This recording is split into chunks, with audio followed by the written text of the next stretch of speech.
Նույնատապանում հյուրընկալել եմ Միտք վերլուծական հետազոտական կենտրոնի ղեկավար քաղաքագետ Լիլիթ Դալաքյանին, Տիկին Դալաքյան, շնորհակալ եմ հրավերն ընդունելու համար։ Մեր զրույցը բնականաբար սկսենք Պուտին-Փաշինյան հանդիպումից, որը փաստորեն տեղի ունեցավ հայկական կողմի նախաձեռնությամբ եւ ընտրություններից առաջ, բաց հատվածում բոլորս տեսանք բովանդակային բավականին սուր զրույց, այսինքն բոլոր այն թեմաները, որին անդրադարձավ Ռուսաստանի նախագահը, Հայաստանի վարչապետը ուներ պատասխաների իր արձագանքը, որը մենք ավելի շատ Հայաստանում էինք լսում, բայց փաստորեն Պուտինի ներկայությամբ եւս դրանք հնչեցին, տարբեր գնահատականներ կան, սպառնալիքներից մինչև ջերմ հարաբերություններ եւ այլն։ Հիմա Փաշինյանը într-un առմամբ այսօր արդեն գնահատական է հնչեցրել, որ իր այցը հաջողված էր եւ երկկողմ մակարդակով բոլոր ոլորտների շուրջ ձեռք են բերվել պայմանավորվածություններ։ Դուք ընդհանուր ինչ տպավորություն ունեք։ Ընդհանուր հրապարակային մակարդակում որոշ այսպես լարվածություն չի, ասի պոլեմիկա, այսպես բանավեճ տեղի ունեցավ, հարցերի շուրջ, որոնք այս պայն ակտուալ չեն։ Ինչու, որովհետև հապկի հետ կապված նորություն չի, որ ռուսական կողմը ասում է հապկը պատրաստ էր մեզ աջակցել, Փաշինյանն ասում է պատրաստ չէր, հապկը մենք դեռ հապկ անդամ ենք, Հայաստանը դուրս չի եկել, այսինքն սա մեկ, երկրորդ Արցախի հետ կապված դա էլ հիմա այդքան ակտուալ թեմա չի,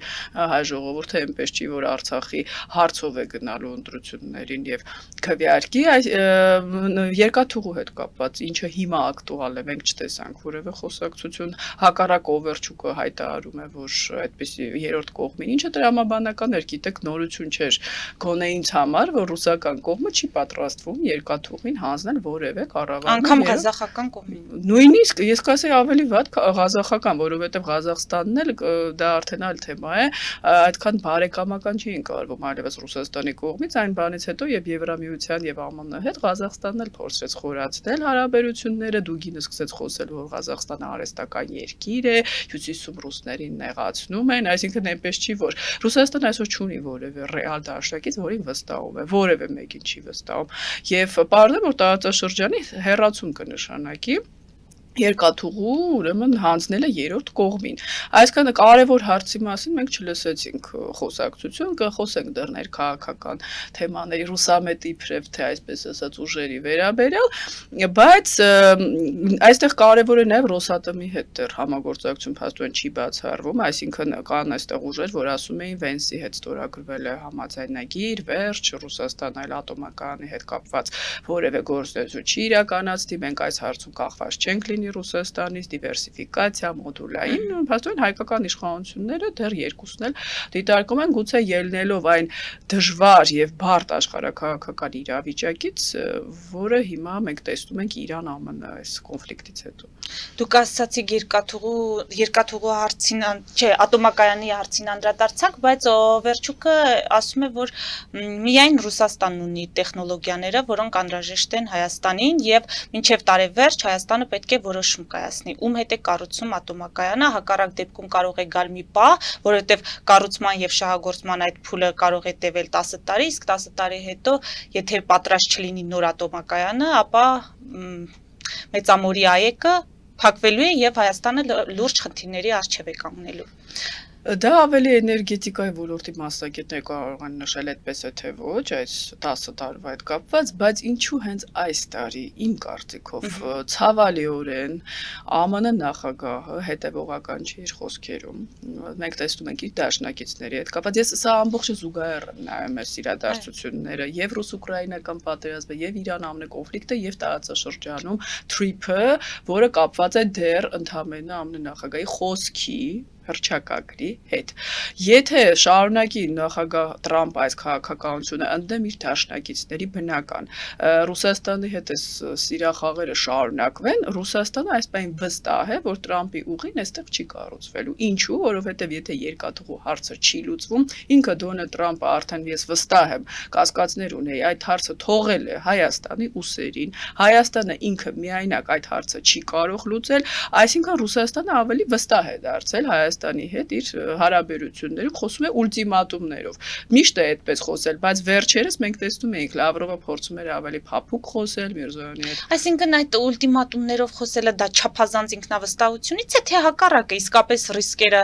շատ մեծ են իրենց շահի տեսանկյունից դրա համար էլ սկսել են սպառնալիքներով խոսել։ Ես այդ հակասությունը չափազանց ինքնավստահությունից է կապված Տրամպի անձի եւ մինչեւ տարվա վերջ իր չփոխվող քաղաքականության հետ, ես այդպես եմ կարծում, որ չի փոխվելու Ռուսաստանի հանդեպ։ Իսկ հաջորդ տարի նայած ինչ արդյունքներ կլինեն, կարող է լարվեն հարաբերությունները Ռուսաստանի ԱՄՆ-ի միջեւ, ես դա չեմ բացառում։ Այսինքն մինչեւ տարվա վերջ Ռուսաստանը այստեղ ուզում է Հայաստանից ստանալ այնպիսի զիջումներ, որը հետագայում ավելի կդժվարացնի Հայաստանի հարաբերությունների սերտացումը եւ ԱՄՆ-ի եւ Եվրոպայի հետ, որովհետեւ 26 թվականը ճակատագրական է լինելու ողջ աշխարհի համար ազդեցության գոտիների բաշխման տեսանկյունից եւ քանի դեռ կա Տրամպի այս քաղաքականությունը, որը կարծում եմ դեռ կշարունակվի մինչեւ տարվա վերջ Ռուսաստանի հետ այս հարաբերությունների ջերմացման, Ռուսաստանը ուզում է Հայաստանին այսպես թակարդի մեջ դնել, որում իրոք հիմա Հայաստանը հայտնվել է ելնելով տարածաշրջանում Իրան-ԱՄՆ լարվածությունից։ Դուք ասացիք Ռուսաստանի համար էական հարցերում մենք քննարկումներ կամ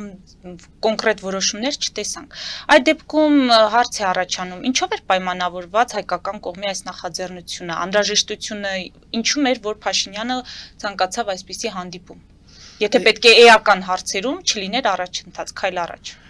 Ես վստահ եմ, որ Նիկոլ Փաշինյանը չէր գնացել Մոսկվա, որ վիճի Պուտինի հետ հապկի մասով։ Դա նորություն չէր իր տեսակետը, չէր գնացել Մոսկվա, որ Արցախի հարցով վիճի կամ որ լսի ինչ է մտածում Վլադիմիր Պուտինը Սամվել Կարապետյանի մասին։ Գլխավոր հարցը եղել էր երկաթուղին։ Եղել է դրա համար էլ մինչև Փաշինյանի այցը 1 օր առաջ արդեն ռուսական կողմը սկսեց հայտարարել, որ այդ հարցը չի քննարկվելու։ Փաշինյանը չէր կարող դա ասել, դե վերջ չեղարկում եմ, չեմ գնալու։ Երկրորդը Նիկոլ Փաշինյանը իմ կարծիքով ԱՄՆ-ում վստահեցրել է, որ ինքը այդ հարցը կարող է լուծել։ Եվ մինչև ընտրությունները Եվ մինչև ընտրությունները, նույնիսկ եթե ընտրություններից հետո չի կարող նա այդ հարցը լուծել։ Հիմա Նիկոլ Փաշինյանը այդպես է ասել, որովհետև Տրամպը ասել է ես գործ չունեմ, դու լուծիր, ինձնից հասնում է Trip անունը դնեմ ճանապարհի վրա, թե Նիկոլ Փաշինյանը հավատացել է, որ Ռուսաստանը Ղազախստանին դեմ չի լինի, ես չգիտեմ։ Դա արդեն իշխող կուսակցության անդամները պիտի ասեն, բայց անտրամաբանական կլիներ, եթե Ռուսաստանը համաձայնվեր դրան։ Հիմա երկրորդը իմ կարծիքով Նիկոլ Փաշինյանը փորձում է ինչ-որ առումով նաև դրական ֆոն ստեղծել Պուտինի մոտ իր անձի հանդեպ, որովհետև 2 ամիս առաջ կրկնեմ Նիկոլ Փաշինյանը ստացավ այնպիսի իրավիճակ, որը վտանգի տակ է դնում եւ Trip-ի կառուցումը, Ալիևի էս հիմա նոր ցեղասպանություն են հորինել, հայտարարությունները շարունակվելու են։ Խաղաղության գործընթացը չի շարունակվում, սահմանազատում չկա եւ ժողովրդի մոտ անվստահություն է ստեղծում նաեւ Ռուսաստանի հետ մեր հարաբերությունների եւ վերին լարսի, ես դա մշտապես կրկնում եմ, բաց լինելու վերաբերյալ ամռան սեզոնին։ Իսկ մենք գիտենք, որ Ռուսաստանը եւ Վրաստանը այստեղ པարզ գործում են միմյանց հետ։ Այսինքն պետք է այնպես անել, որ Ռուսաստանը չխոչընդոտի Նիկոլ Փաշինյանի ընտրարշավի ժամանակ հայկական ապրանքների արտահանումը Ռուսաստան, որովհետև ըստ էության հիմա Իրանի հետ սահմանը չենք հասկանում ինչ իրավիճակում է լինելու, ամեն օր իրավիճակ է փոխվում, եթե լարվածությունը խորանա։ Ադրբեջանն ու Թուրքիան էլ չնայած այստեղ որոշ հույսերի չեն բացում սահմանը։ Բայց իմիջային առումով Տիկին Դալաքյան, մենք այն ինչ որ տեսանք գնահատականները մեծամասամբ հետևյալներին, որ Նիկոլ Փաշինյանը բավականին համարձակ էր, բավականին ազատ էր տարբերություն նախորդ հանդիպումների, անգամ կատակում էր, հեգնում էր, այդպիսի մեկնաբանություններ էլ եղան, որ սոցցանցերի հետ կապված Փաշինյանը հեգնանքով էր պատասխանում, որ մեր մոտ ամեն ինչ բաց է ակնարկելով, որ ձեր մոտ ոչ այդքան ազատության այդպիսի մակարդակ չէ։ Հիմա իմիջային զուտառումով այս հանդիպումը Փաշինյանի օգտին ծառայեց, թե Ռուսաստանը։ Նայած որ ԶԼՄ-ներին ենք հետևում։ Սերժ Սարգսյանին հարող ԶԼՄ-ները ասում են, որ տեսեք Պուտինը հեչել վատ հարաբերություններ չունի Փաշինյանի հետ։ Սա խաղ է եւ տեսնում եք Վիկտոր Սողոմոնյանի հետ կապված Սերժ Սարգսյանամերձ լրատվականները անդադ տարածում են, որ Փաշինյանը արևմտամետ չի եւ որոշումը կայացվում է Ռուսաստանում։ Այլ տեսակետներ կան արևմտյան հարող ուրեմն ուժերին, որ սա ցույց է տալիս Փաշինյանի վստահությունը։ Փաշինյանամերձ շրջանակները նշում են, որ լիև լավ հարաբերություններ ունի Ռուսաստանի հետ եւ Արևմուտքի։ Սա տարբեր կերպ մենք կարող ենք նայել։ Ինձ համար այստեղ առավել կարևոր է հասկանալ Հայաստանին այս պահին սպառնացող վտանգների հարցում Հայաստանը ինչ ուրեմն հարցեր է բարձրացրել Վլադիմիր Պուտինի առջև եւ ինչ պատասխաններ է ստացել։ Ինչ վերաբերում է պոլեմիկային, Նիկոլ Փաշինյանը միշտ էլ Հայաստանում էլ հակադարձել է Վլադիմիր Պուտինին հապկի վերաբերյալ, Արցախը ճանաչելու առաջինը։ Այսինքն նոր բան չի ասել, չէ՞ Նիկոլ Փաշինյանը այնտեղ։ Սամվել Կարապետյանի մասով էլ, քանի որ անդրադարձակ, հակադարձում եղավ, փաստորեն Ռուսաստանը Պուտինի շուրթերով հայտարարում է, որ ցանկանում է որպեսզի այստեղ բոլորը մասնակցեն, բոլոր քաղաքական ուժերը մասնակցեն ընտրություններին, հասկանալի է, որ անուններ չտվեց, բայց ակնարկումներ ուղված, չնայած նրան, որ ռուսական անձնագիր ունեն, հիմա Փաշինյանի հակադարձումներ լսեցինք, իսկապես Սամվել Կարապետյանի ֆիգուրը այդքան կարևոր է Կրեմլի համար։ Ես կասեի, սա նախ իհարկե փոքր ավելի մասշտաբով պատասխան է այն մարդկանց, որոնք նաև ձեր տաղավարում նշում են, որ Սամվել Կարապետյանը ռուսամետ չի։ Նշել են ձեր տաղավարում եւ մենք կտեսնենք ընտրություններից հետո ինքը ռուսամետ է թե ոչ, իսկ այդ ուժը այսպես թունդ արևմտամետ դիրքորոշում ունի, այսինքն այսքանից հետո ինչպես են իրենք ասելու, որ Սամվել Կարապետյանը կապիտալ ունի արևմուտքում եւ այդ հեքիաթները, սա արդեն իրենց այդ հարցերը կարելի է ուղղել, իսկ ինչ վերաբերում է մասնակցությունը, Նիկոլ Փաշինյանը չի արգելել իրենց մասնակցությունը Նիկոլ Փաշինյանը ուղղակի նշել է, որ Սամվել Կարապետյանը չի կարող լինել վարչապետ, բայց այդ ուժը շատ լավ մասնակցում է, իրենց հետ լավ էլ համագործակցում է։ Շատերի կանխատեսմամբ լինելու է երկրորդ զրոյից դարձավ երկրորդ ուժ, տեխնոլոգիաներ կիրառվեցին, Ալեն Սիմոնյանը արդեն նշում է ով է անցնելու, ով չի անցնելու, այնպես որ ես կասեմ մի բան, ես չեմ ասում Նիկոլ Փաշինյանը ինքը դրածո է ռուսական, բայց Նիկոլ Փաշինյանը չի խանգարում այսպես Վլադիմիր Պուտինին որևէ կարմիր գիծ, ես պիտի ներողություն խնդրեմ, բայց անդադ կրկնում եմ, չի հատում Ռուսաստանի համար։ Երբ որ երկաթուղին կուզենա վերցնի, մենք կհանդիպենք եւ դրա մասին կխոսենք։ Ես ամեն դեպքում գուցե հարցը մի քիչ արդեն ձեր ասացի համատեքստում անիմաստ թվա, բայց ես ուզում եմ բերել նախկին արտգործնախարար Վարդան Օսկանյանի անդրադարձը այս հանդիպմանը, նրա կարծիքով Պուտինի նախաբանը վճիռ էր Փաշինյանի համար։ Ասում է, եթե հանենք դիվանագիտական ձևակերպումները, ապա ուղերձը շատ պարզ էր։ Դուք կարծես չեք հասկանում ինչ եք անում, դուք սխալ ուղու վրա եք եւ եթե շարունակեք այսպես, հայ ժողովրդին կհասցնեք անհամեմատ ավելի մեծ վնաս, քան արդեն հասցրել եք։ Հիմա գանք Նիկոլ Փաշինյան Վլադիմիր Պուտին բարդ հարաբերությունների։ Նիկոլ Փաշինյանը արևմտամետ չի դասական, դա էլ եմ կրկնել, նա Զելենսկի չի, Սանդու չի, Սաակաշվիլի չի։ Նիկոլ Փաշինյանը ելնելով նաև Հայաստանի բարդ աշխարհագրական դիրքից, ուրեմն փորձում է պահել ինչ-որ հարաբերություններ Ռուսաստանի ղեկավարի հետ։ Եվ դա բնական է։ Ես նույնիսկ չեմ քննադատել, չնայած շատերը քննադատում էին մայիսի 9-ի իր այցը Մոսկվա։ Գիտեք, մենք դի հաշվի առնենք, որ հյուսիսում ունենք առնածոր, ագրեսիվ հարևան, որի հետ խաղում են արևմուտքում։ Այսինքն այնպես չի, չէ՞, հիմա այսպես Նիկոլ Փաշինյանի դիրքերից խոսենք, այնպես չի, որ Տրամպը ամեն ինչ որոշել է, մնում է մենք գնանք, ասենք ցտեսություն Ռուսաստանին, որևէ բան պարզ չի։ Եվրամիությունում չես հասկանում ինչա կատարվում, այնտեղ Օրբանը կարողանում է մեկ երկիր լինելով ամբողջ Եվրամիության համար խնդիր ստեղծի, այսինքն Հայաստանը չի կարող հիմա վեր կենալ եւ ասել գնացեք, հեռացեք, ձեզ այստեղ չտեսնենք։ Դրա համար Ռուսաստանը վստահ է, որ Նիկոլ Փաշինյանը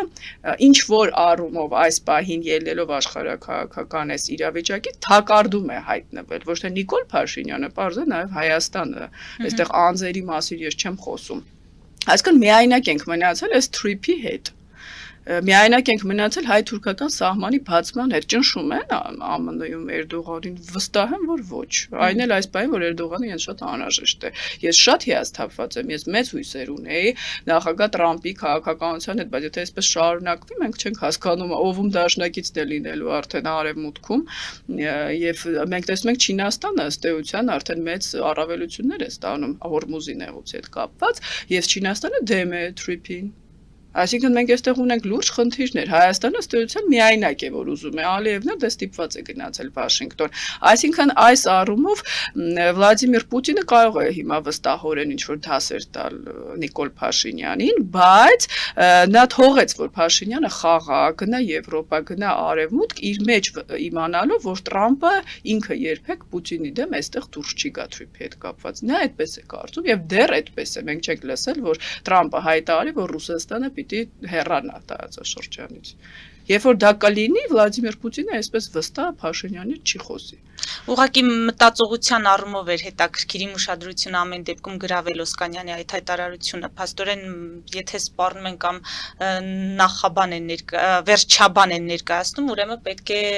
ենթարկվել։ Ուրեմն պարոն Օսկանյանին էլ խորհուրդ իհարկե նա չի լսի, որ այդ 2021 թվականի կրելու ենք հեքիաթը ինքն էլ էր դրա վստահում։ Հասկանան, որ Ռուսաստան եթե իհարկե հատուկ չեն խաղում, այստեղ Նիկոլ Փաշինյանը չի ցանկանում փոխել։ Որովհետև դեռ Նիկոլ Փաշինյանը նշեցի կարմիր քիչ չի հատում, պահում են Քոչարյանին որպես ինչ-որ վախ, սարսափ, եւ Նիկոլ Փաշինյանը որպես իբրև արևմտամետ, որ հենց ուզենան Հայաստանին չօգնեն, ասեն արևմտամետ է։ Եթե այդքան այդ խաղը Պարս Քոչարյանը չի հասկացել, հատուկ չի անում, սա շատ վատ է։ Քոչարյանին պահում են, իսկ Սերժ Սարգսյանին ստացվում է չեն պահում դաշտում Ռուսաստանը, որովհետև ՀԿ-ն որոշել է ամեն դեպքում անմիջական մասնակցություն չունենալ ընտրություններին։ Դա էլ է բնական, պարզ է եւ ես ավելին ասեմ, ՀՀԿ գիտեք ինչ լոզունգ է շուտով սկսելու տիրաժավել, ով մասնակցում է, խաղում է Փաշինյանի խաղը եւ Վլադիմիր Պուտինը։ Դա լինելու է Սերժ Սարգսյանը միշտ էլ դա ասում էր, չէ՞, չմասնակցեն, 21-ին ուղղակի Քոչարյանը մասնակցեց, ինքն էլ մասնակցեց։ Հիմա ես արդեն ելնելով իր շրջապատի այդ ԶԼՄ-ների թիրախավորումից, գիծը այսպես է լինելու, Քոչարյանը խաղում է Փաշինյանի խաղը։ Մինչ այդ ասում եմ Սարգսյանն է բերել, չէ՞, այդ երկու պոլեմիկան շարունակվելու է եւ շատ վատ կանխատեսումներ ունեմ Հայաստանը շատ լարված իրավիճակում է արտաքին։ Ներսում էլ իրար էս գզվռտոց է ներողություն ցույց է տալիս, որ Հայաստանում չեն գիտակցում, թե ինչ բարդ իրավիճակում կարող է հայտնվել մեր երկիրը եւ հարցեր լուծելու փոխարեն զբաղված են իրար միս ուտելով։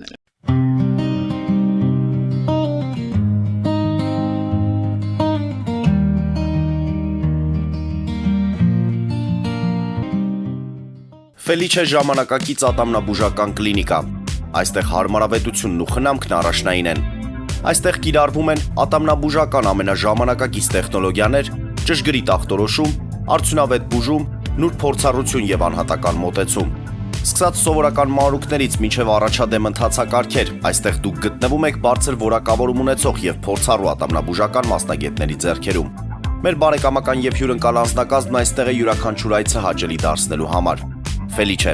ձեր առողջ եւ ամենաերջանիկ շպիտը սկսվում է այստեղից։ Եկեք եւ բացահայտեք նորարարության փորձագիտության եւ կարեկցանքի կատարյալ համադրությունը։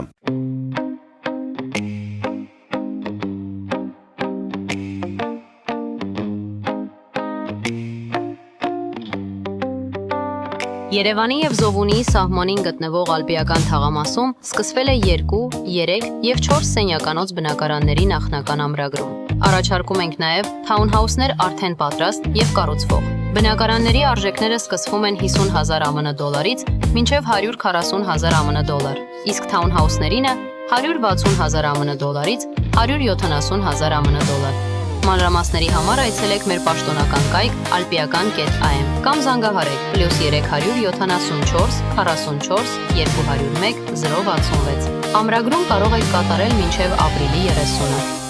Ալպիական թաղամաս, ձեր նոր տունը հայրենիքում։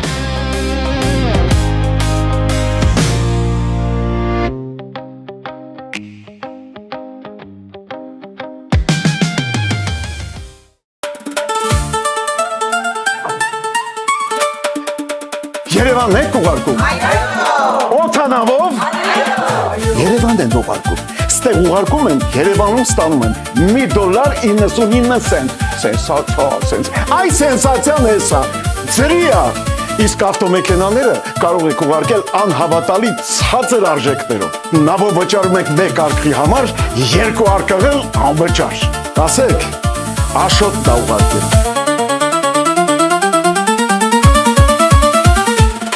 Ապրիլի 1-ին ազգային տիկնիկային թատրոնում կկայանա հեղինակային երգի բարեգործական երեկո։ Այս անգամ երգանները հավաքվել են ի աջակցություն Հուսո տուն բարեգործական կենտրոն հիմնադրամի։ Համերգի ընթացքում դուք կարող եք ունկնդրել Ռուբեն Հախվերդյանի, Երևանի ոսկյաշուն, Էդուարդ Զորիկյանի, Մուրացկանին, ֆանականին, ճգնավորին մի անձնոհ Արմինե Հայրապետյանի,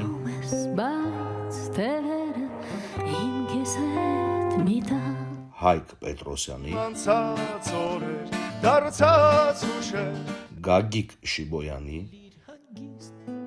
կյանքի ճամփով միշտ Արեգ Նազարյանի սուտանկերը մարդից կորած իրական եւ Վախթանգ Հարությունյանի կատարումները Ժամանակին արագակից չրակի լույս փոքրիկ վառը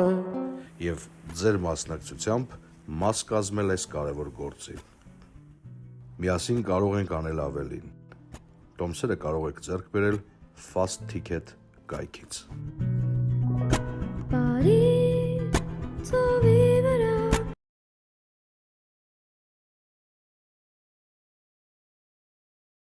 Ջաքփաթ հագուստի խանութը երկրորդ մասնաճյուղն է բացել Գլենդելի սրտում, որտեղ կարող եք ձեռք բերել եվրոպական եւ ամերիկյան ընտիր հագուստեղեն, կոշկեղեն, աքսեսուարներ, պայուսակներ ամենահարմար արժեքներով։ Նաեւ կարող եք ցանկացած ապրանք պատվիրել եւ ձեռք բերել կարճ ժամանակում։ Ջաքփաթի Գլենդելի հասցեն է 1135 North Pacific Avenue, հեռախոս 818 813 2252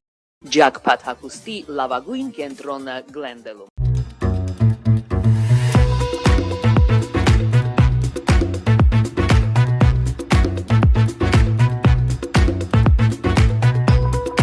Արարատ ռեստորան, ընտանեկան եւ ընկերական ժամանցի լավագույն հասցե, սիրված արտիստներ, հյուրընկալ մթնոլորտ, հարուստ ճաշացան, անմահական խորտիկներ։ Արարատ ռեստորան, հասցեն անփոփոխ, սիրով սպասում ենք ձեզ։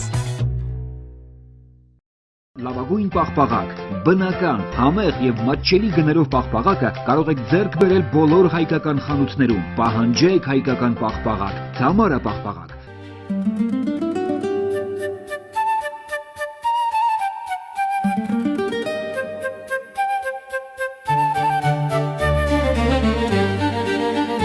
Նոյան տապան տպարան, Նոյան տապան հրատարակչություն, շարվածքից մինչև տպագրում, զանգահարեք, գրեք, այցելեք, միասին պատրաստենք ձեր գիրքը, ամսագիրը կամ թերթը, որտեղ նշվելու է, տպագրված է Նոյան տապանում։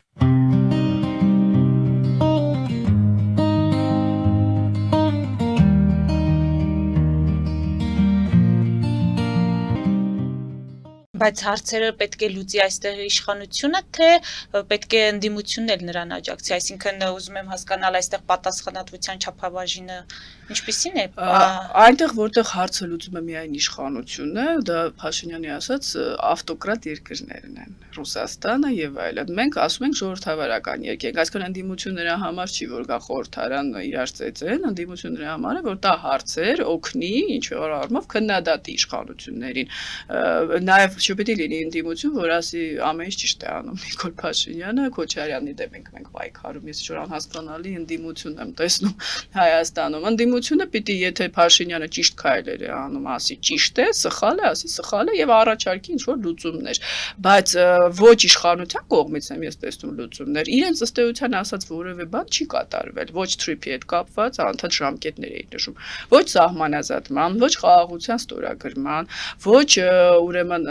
այս ատոմակայանի մոդուլային կառուցման։ Միակ շոշափելի բանը դա նա է, որ սահմաններին հանգիստ է, ամեն դեպքում չեն կրակել, Քոչյանի ժամանակ էլ եղել է, տարի չեն կրակել կամ մեկ անգամ են կրակել, դա խաղաղություն չի, եւ սրա մասին զգուշացվել է, բայց իրանք այսպես հանցավոր ինքնավստահություն, ասեմ, իրավաբանական տերմինով, ворթեգրել են եւ մտածում են, որ դեռ կա հատված, որ հավատում է, որ խաղաղություն է, բայց դա էլ կարող է շատ արագ փոխվել։ Եթե Վլադիմիր Պուտինը ցանկանա ավելի թույլատնել Փաշինյանի դիրքերը, նա ալիվ հետ կպայմանավորվի, չեն կրակի, կասեն Արևմտյան Ադրբեջան, ժողովրդի մեջ այդ վստահությունը կկորի։ Նիկոլ Փաշինյանը խաղում է իր իշխանության հետ եւ նաեւ Հայաստանի Հանրապետության ճակատագրի չմաքրելով Հայաստանի ներքաղաքական դաշտը օրենքի շրջանակներում, չկատարելով իր տված խոստումները դեռևս 8 տարի առաջ։ Տիկին Դալաքյան, ինչու որոշեցիք ամեն դեպքում այս պահին ձեռնպահ մնալ, չմասնակցել ընտրական process-ին։ Որովհետեւ ընտրական process չկա։ Ընտրական process-ը սրա մասին է, հայհոյում ենք ձեզ, հայհոյում եք մեզ, դուք կապիտուլյանտ եք, դուք դավաճան եք։ Այդ ընթացքում ուժեր, որոնք փորձելու են խոսել ծրագրերից, թիրախավորեն իշխանությանը իրենց չարած խոստումների հետ կապված։ Ընդհանրապես տնտեսության մասին որևէ մեկը չի խոսում, հա, ինչ որ խոստում ենք, ստեղծենք 300,000 աշխատատեղ, որ ոլորտում, ինչպես, մարդիկ կային, ինչ որ միլիարդների շեյխերի ներդրում պետք է բերեին, հեսա էլի են դա խոստանալու, այսպես ես էլ կարող եմ ասել, ես լուսնից 15 միլիարդ ներդրում կբերեմ, այսինքն իրական ծրագիր չկա։ Անվտանգային այս իրավիճակում նայած ԱՄՆ-ն ոնց իրեն դրսևորի, ծրագրեր պիտի լինեն, դրսևորի adekvat Պուտինի հետ հարաբերություններում, Տրամփը դա այլ հարաբերություն է, ինչպես Եվրոպան ինչ իրավիճակում կլինի, վատ կլինի, լավ կլինի, ծրագիր A, ծրագիր երկրորդ, B չկա։ Կոմպրոմատներ, Սերժ Սարգսյանը չի մասնակցի, ներողություն, բայց ամեն ինչ կանի, որ բոլորին մաշեցնի։ Հա դաշտում առողջ ուժեր չկան, որոնց հետ կարելի էր նաև համագործակցել։ Եվ եթե չկան, սա իսկապես շատ տխուր իրականություն է հայ քաղաքացու ընտրողի դիտանկյունից։ Պատկերացնում եք մի ամբողջ քաղաքական դաշտ, որտեղ պայքարի մեջ են մտել, թվում է թե բազմաթիվ ուժեր, բայց ինքը չունենա ռեալ Դե իշխանությունները հենց դա էլ ուզում են, որ չմիավորվեն։ Առողջ ուժ տեսեք, բոլորը ունեն խնդիրներ։ Հայաստանը փոքր երկիր է, գիտեք, հիմա ում անունը տամ մի բան կգտնենք, իմն էլ։ Բայց ես նոր եմ այս ոլորտում, ես ընդհանրապես վերլուծաբան եմ, իմ չմասնակցելը դա ինչ որ տենց մեծ իրադարձություն չի լինելու, այլ հարցը, որ ես նպատակներ ունեմ առաջիկա շաբաթը գտնվեմ Միացյալ Նահանգներում, հայ համայնքի հետ տենց սպասվում հանդիպումներ եւ ես փորձելու եմ իմ քաղաքական հայտը դեռ ներկայացնել, բայց հիմա ես ռեալ եմ նայում, այդտեղ մարդիկ կան, ասում են մենք վարչապետ ենք ապագա, բայց ծիծաղելի է իհարկե դա, որոնք 0% ձայն ունեն։ Խնդիրը սա է, մեծամտությունը ինքնահավան կերպարը, ես իքս փորձել եմ միավորել իդեպ ուժերի, բայց տեսել եմ, որ յուրաքանչյուրը այսպես աստղային հիվանդությամբ է տառապում եւ բաց այդ կան ականներ դիմադիր դաշտում, առողջ ուժերի մեջ, այսպես ասած առողջ, որոնք նաև իշխանության խաղն են խաղում, որ մենք չենք ուզում միավորվել, պետք չի, մենք միայնակ կգնանք, շատ են տեսա պատճառներ, թե ինչու չեն միավորվում, բայց ես ձեզ ասեմ, Հայաստանում ուզեն թե չուզեն այդ փոփոխությունները լինելու են, որովհետև եթե դու ունենում ես խորհրդարան, որը ընդհանրապես որևէ հարցով չի զբաղվում եւ զբաղված է լինելու իմ այլ ասեն քո պապան օլիգարխա, քո հորեղբայրը չգիտեմ ՀՀԿ-ից ա եղել հայրը եւ այլն, իդեպ ԿՊ-ում շատ ՀՀԿ-ականներ կան նախքին, այդ մեղադրանքները պետք չի։ ՀՀԿ-ը չի նշանակում բոլորը այսպես սատանային ներողություն եղել,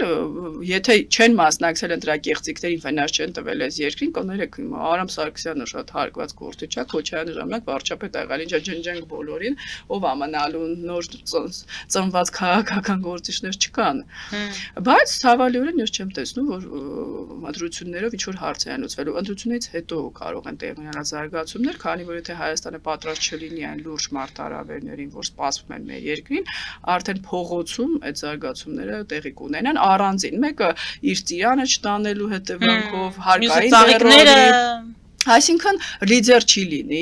մարդիկ ուղղակի բողոք կհղեն, այդ բողոքների պատասխան չեն ստանա եւ Հայաստանը կդարձնեն այսպես պայքարի թատերաբեմ։ Տիկին Դալաքյան, Արցախի հարցը էական չէ Ռուսաստանի համար, բայց շատ էական է շարունակում մնալ Հայաստանի համար։ Ամեն դեպքում մենք ամեն օր տեսնում ենք իշխանությանը հիշեցումներ, իշխանությունից հակադարձումներ, այսօր էլ ապրիլի 2-ն է, քառօրյա պատերազմից անցել է 10 տարի։ Սամվել Շահրամանյանը, Արցախի վերջին նախագահը, առիթ է ունեցել հակադարձելու Փաշինյանի այն հայտարարությանը, որ Արցախի վերնախավը իշխանությունները չեն կռվել, իրենք փախել են Արցախից։ Ինչ դիտարկումներ կանեք, այս զգայուն թեման դեռ որքան պետք է այսպես քննարկվի, շոշափվի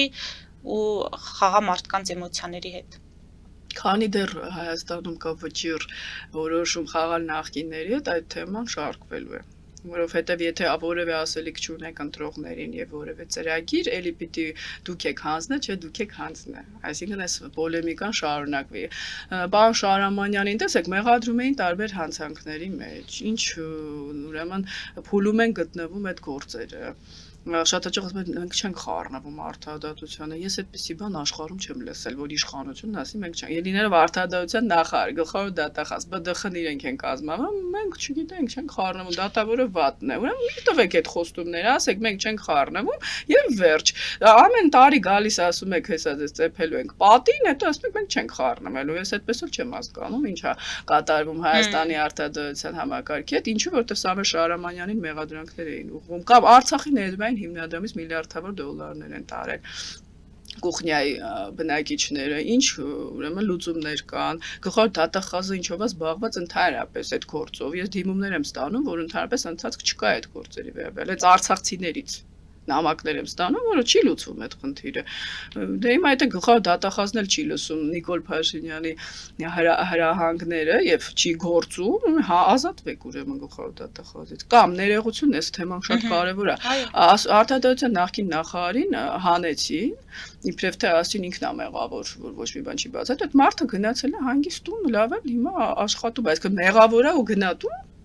Կամ մեղավոր չի դուք եք ասել, որ չբացահայտի, ինչա կատարվում ես։ Ուղղակի ուզում եմ հասկանալ, այդ հեքիաթները ձեր ֆեյքերով հերիքա տարածեք, որ դուք չեք խառնվում արդարադատությանը, որտեղ մարդիկ կան, որոնց վրա չի ազդում այդ մեկնաբանությունները, եւ իրենք իրենց տեսակետները պարզ ասում են կոմպրոմատներ չունենալով իրենց վրա։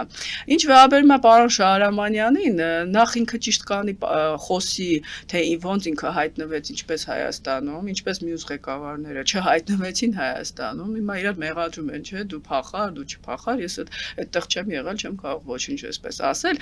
բայց այն, որ Արցախի հարցը փակ չի Ռուսաստանի համար, դա ակնհայտ է իրենց ռոպագանդիստներով, որ իրենք միշտ այդ հարցը օգտագործել են, հիմա էլ Ադրբեջանի վրա, երբ որ ժամանակը գա։ Ռուսաստանը հիմա զբաղված է, բայց ես կասկած չունեմ, որ եթե Աստված մի արած է Ռուսաստանը հասնի իր նպատակներին, օրինակ Ուկրաինայում, կամ սառեցնի իրավիճակը հիմա էլ այլ ճակատ փորձի բացել Ադրբեջանը եթե հանկարծ փորձի շատ ինչ-որ շեղվել գնա օրինակ դեպի ՆԱՏՕ ուզենա արևմուտքի հետ խորասել հարաբերությունները չկասկածեք որ էթնիկ զտման մասին արդեն խոսեն եթե Սալավիովը դրա մասին խոսել է եւ Դուգինը ասել է որ մենք ենք ձեզ հանձնել Արցախը դա պահանջելու են իրենք անպայման անգամ եթե պայմանագիրը ստորագրված լինի պայմանագիր ինչ խաղաղության պայմանագիրը Հայաստանի եւ Ադրբեջանի եթե արցախցիներն ուզում են վերադառնալ պարոն Շահրամանյանը շատ գեղեցիկ նամակներ է գրում Պուտինին որ եկեք պահեք մեր անվտանգությունը իրենց համար ինչ բարդ է 1000 արցախցի բերել Արցախ ասել իրենք ուզում են այդտեղ ապրեն պարոն Ալիև այո ձերն է ես չեմ ասում պիտի ասեն անկախ է բայց ժողովուրդ իրավունք ունի մեզ էլ դիմել են Մերսնեստրի այսպես կնման այդ հարցը Ալիևի վրա անպայման օգտագործվելու է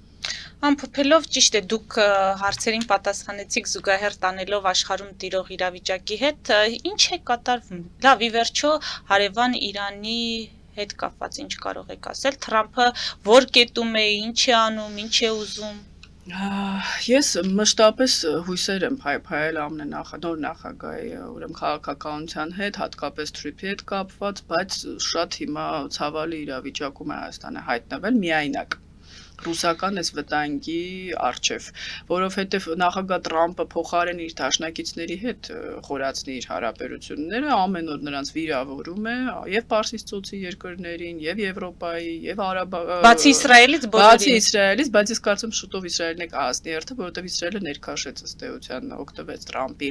միջազգային ասպարեզում ոչ այդքան խորը գիտելիքներից եւ ներքաշեց։ Եվ եթե Տրամփը խնդիրներ ունեցավ, խորացան,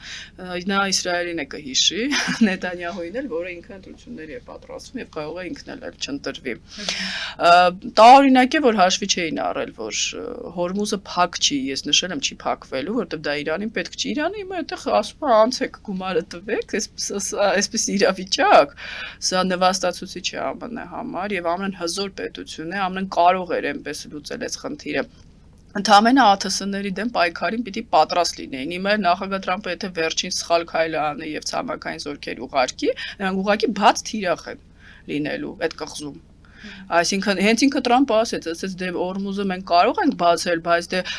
կհարված են նավերին, կատերներով, այսինքն այս պատերազմները նոր սերնդի են, այդ հզոր տեխնիկաները էլ այստեղ գործ չունեն, ամբողջ հոպը ըստ էության ավարտվել է, հիմա էլ Ուկրաինայից են ուզում տանեն։ ԱԹՍ-ների դեմ պայքարում ունեն մի դաշնակից, որը արաբական երկրներին օգնում է լավ թե վատ, բայց ամեն օր վիրավորում են այդ դաշնակցին, ասում են հողերը տուր։ Դոնալդ Տրամպը շատ սխալ քաղաքականություն է վարում եւ իր քաղաքական տեսանկյունից եւ վատ խնդիրների առջեւ է կանգնելու շատ դժվար, որ ասում եմ մեզ չի վերաբերում, մենք նավթ ունենք, նավթի գինը ամբողջ աշխարհում է բարձրանում, լուսնի վրա չի ԱՄՆ-ն,